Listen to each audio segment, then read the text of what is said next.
दोस्तों, जीवन में कई बार ऐसा होता है कि हम कई सारी उलझनों में घिर जाते हैं।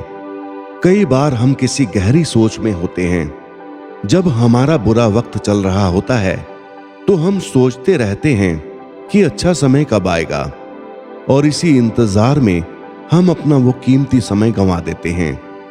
जब हमें उस समय ज्यादा कार्य करना होता है, केवल सोचते रहने से कुछ नहीं होगा। सोचते रहने के साथ साथ हमें अपने विचारों पर अमल करते रहना चाहिए ताकि उसका परिणाम मिल सके।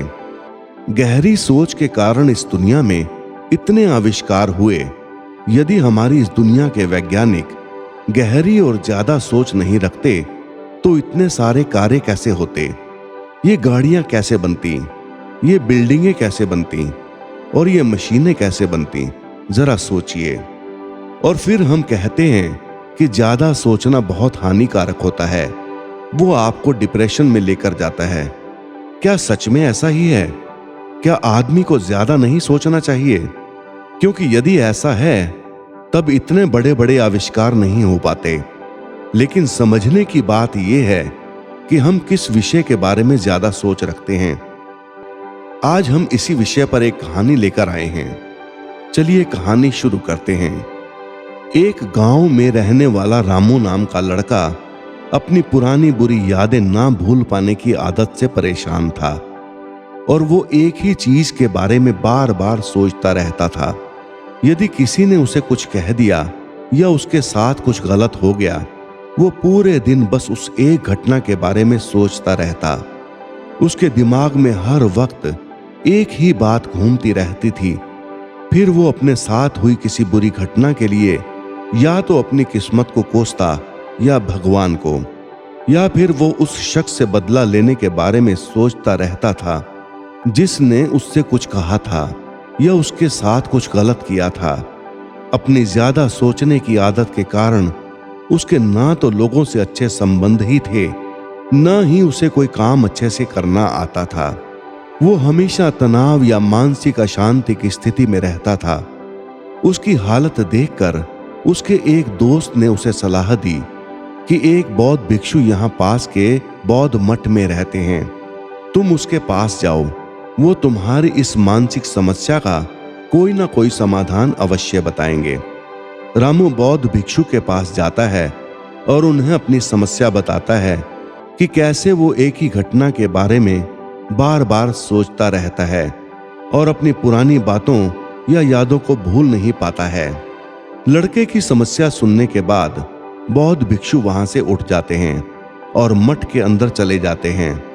बौद्ध भिक्षु द्वारा कोई उत्तर दिए बिना इस तरह से उठकर चले जाना लड़के को थोड़ा खराब लगता है, लेकिन वो अभी भी वहीं बैठा रहता है।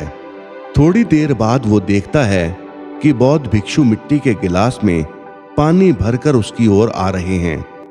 बौद्ध भिक्षु रामू के पास आकर खड़े हो जाते हैं। तब रामू भी उनके सामने खड़ा हो जाता है। बौद्ध भिक्षु ने लड़के से पूछा, बताओ इस गिलास का वजन कितना होगा? लड़के ने कहा, मैं ठीक ठाक तो नहीं बता सकता, लेकिन इस गिलास का वजन बहुत कम है। अब बौद्ध भिक्षु ने गंभीरता से कहा, मेरा प्रश्न है, यदि मैं इस गिलास को कुछ देर तक ऐसे ही पकड़े रहूं तो क्या होगा? लड़के ने कहा, कुछ नहीं होगा। बौद्ध भिक्षु ने फिर पूछा, क्या होगा यदि मैं इस गिलास को 1 घंटे तक ऐसे ही पकड़े रहूं? रामू ने जवाब दिया, इससे आपके हाथ में दर्द होने लगेगा। बौद्ध भिक्षु ने फिर पूछा, यदि मैं इस गिलास को पूरे दिन इसी तरह पकड़ कर रखूं तो क्या होगा? रामू ने जवाब दिया, इससे आपके हाथ में बहुत दर्द होने लगेगा। आपका हाथ सुन्न हो सकता है, आपकी मांसपेशियां तनावग्रस्त हो सकती हैं और आपके हाथ में समस्या भी आ सकती है। बौद्ध भिक्षु ने कहा, बहुत बढ़िया, लेकिन एक बात बताओ, क्या इस बीच इस गिलास का वजन बदल गया?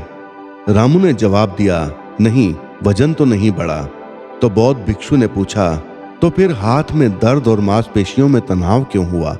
लड़का बहुत देर तक सोचता रहा, लेकिन उसे कोई उत्तर नहीं सूझा। तब बौद्ध भिक्षु ने फिर पूछा, अब इस दर्द से छुटकारा पाने के लिए मुझे क्या करना चाहिए?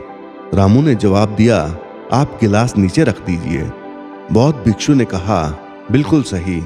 और जीवन की परेशानियां ऐसी ही हैं। इन्हें कुछ देर अपने दिमाग में रखें तो आपको लगने लगेगा कि सब कुछ ठीक है। उनके बारे में लंबे समय तक सोचो और तुम्हें पीड़ा होने लगेगी।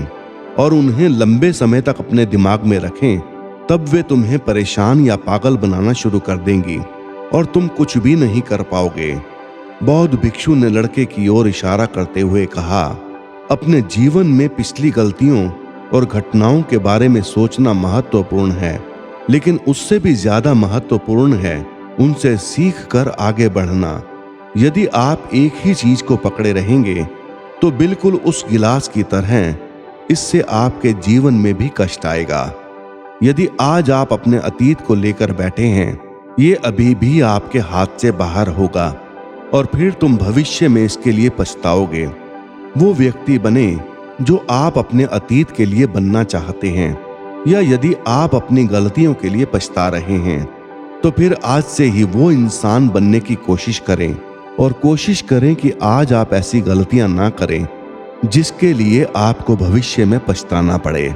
इसलिए चिंता करना बंद करें और अपने आज के कार्यों पर ध्यान केंद्रित करें, क्योंकि चिंता इंसान को उसके अंतिम संस्कार तक ले जाती है। रामू को अपनी समस्या का हल मिल चुका था।